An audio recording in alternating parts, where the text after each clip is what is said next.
War is terrible, whether it be fought by regulars or by conscript armies, and we should never forget that.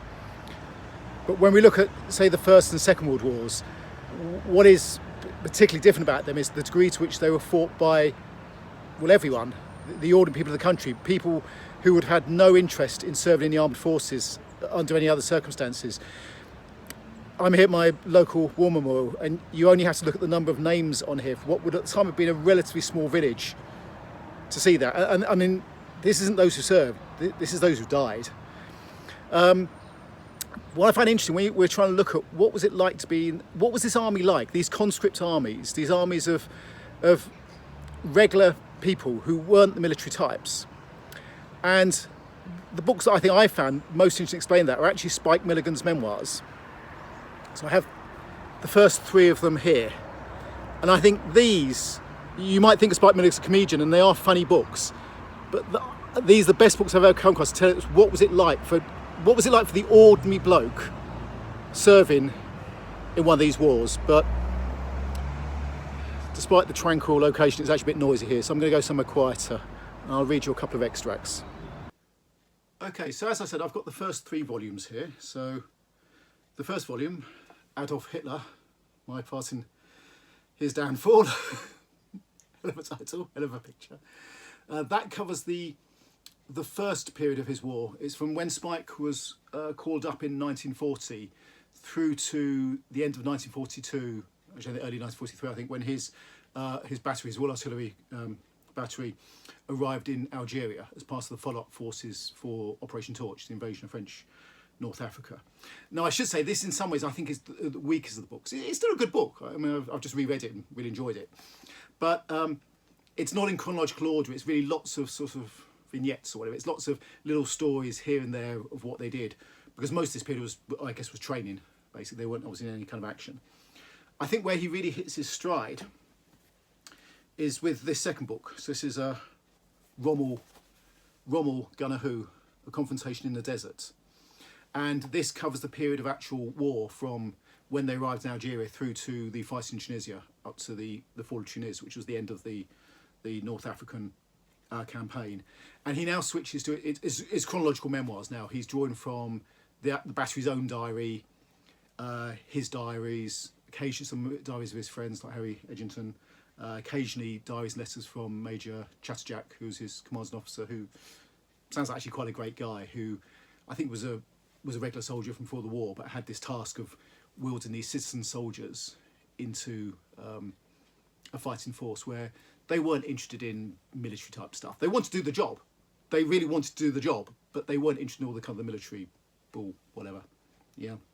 And then continues the third volume. I've got his Monty, his part in My Victory. That covers the period in North Africa after the fall of Tunisia, or Tunis, before the invasion of Sicily. Later volumes cover the fight in Italy. The battery was then part of the follow-up invasion of Italy, where Spike, I think, was basically, well, blown up by a mortar shell, basically, developed what we now call PTSD, I guess what they then called shell shock, and spent some time in hospital, and eventually ends up in a touring concert party with, I believe, Harry Seacombe. I have read them all years ago, but I'm going to read now just two extracts from this book here that particularly struck me when I've been rereading it.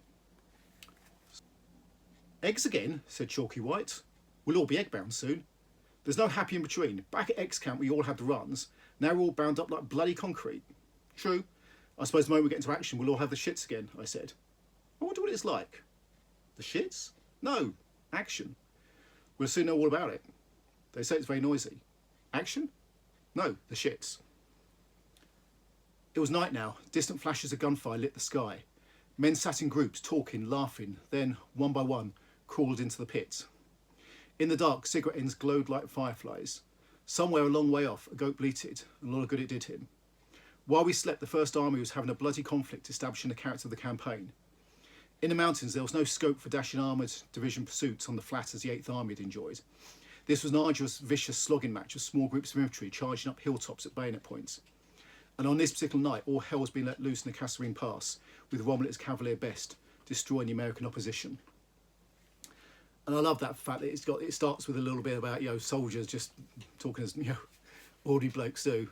Haven't yet gone into action at this point, and then a quite, I think, moving piece about the nature of war itself. And then the second one,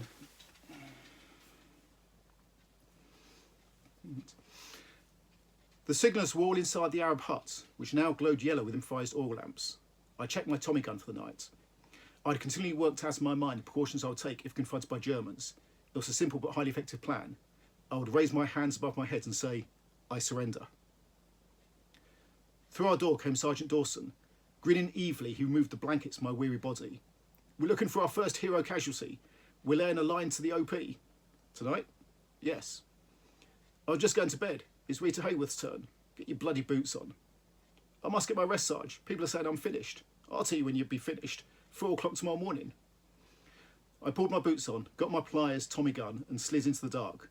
The detail was Lance Bombardier Sherwood's and his Bren carrier, Sergeant Dawson, gunners Hart, Webster, Milligan, and Bombardier Fuller, who knew where the OP was. OP, I think it's observation post. It's the people up front overlooking the actual battle who can relay signals to the gunners to fire. Dawson told us, silence is imperative. We set up being imperatively silent, which couldn't be heard because of the noise of the Bren carrier. We walked behind with a cable drum that went clickety-clank. Why? The hole in the cable drum was square, but the spindle was round. We all spoke in hysterical whispers, God knows why. To communicate, we had to shout above the engine. As this charade went on, we started to giggle with outright laughter. Stop the bloody Bren, shouted Dawson, himself on the verge of laughter. There was a suppressed silence. Unable to stand it, we all burst out laughing again. Stop it at once, said Dawson through his own laughter. We stopped. Now stop it, I'll kill the bloody lot of you. A white star shell lit the night. What's that? Said Ernie Hart. That, Ernie, means there's a child has been born in Bethlehem, I said. Well, he's 2 months late and the wrong bloody map reference. Another 2 star shells. She's had triplets, said Ernie. After an hour, we reached the OP hill. This way, said Bombardier Fuller. Birch and I followed with Real. Stop that fucking noise, hissed an angry Irish voice. You'll have us all fucking mortared. We took the spindle from the drum and unwound by hand. More flares. Suddenly a rapid burst of automatic fire. There was a Spandau. A return burst, the unmistakable chug, chug, chug of a Bren gun. A flare silhouetted us brusquely for the whole Afrika Korps to see. Freeze, hissed Fuller. I had one leg raised when he said it. Somewhere a German OP officer was saying, Himmel, they are using one-legged soldiers. The flares fade. Fuller says, I'm lost. I thought you'd never say it, I said. We groped our way back to the party, who were inside the Bren, practicing fear and smoking. Dawson attached the phone to the line. Hello, gun position here. This is Sergeant Dawson. Tell Major Chatterjack we can't find the bloody OP. Will it be all right tomorrow? We waited. Yes, Chatter said. OK tomorrow, but before first light. Let's bugger off, said Dawson. We piled into the carrier. I looked up. What a sky. The heavens encrusted with stars. The Milky Way hung like a luminous veil across the firmament. Halt!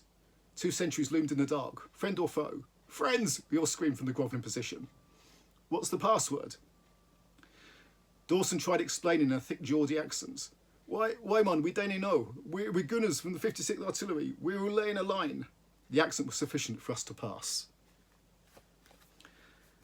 So, I should say, that perhaps gives you a flavour of them. I think they're well worth reading. I should say, I mean, they were written in the early 1970s. They are, to a certain extent, of a time. I should, content warning here, there is language used that would not be regarded as acceptable today. Having said that, it's generally, I think, Spike himself, when writing about Indian soldiers, he was born in India, raised in India, was very sympathetic. So it's not, the language used is not, it sounds like weak, it's not endorsing the language, if you sort of mean. It's simply, it just repeats some things the soldiers said. But I'll give you that warning. But I think they're well worth a read. They're very entertaining, but I think, I'm not saying I'm an expert in this, but of all the books I've read, I think these are the ones that most give me a feeling of what it was like for citizen soldiers, for citizens who are not military types, did not have a military outlook, did not want a military outlook, but nonetheless found themselves having to fight this war, and who were determined to fight it well. And amidst all the jokes, this was an efficient fighting force that got the job done, just without any of the sort of the military sort of paraphernalia. So anyway, I would, if you get hold of them, I would check them out.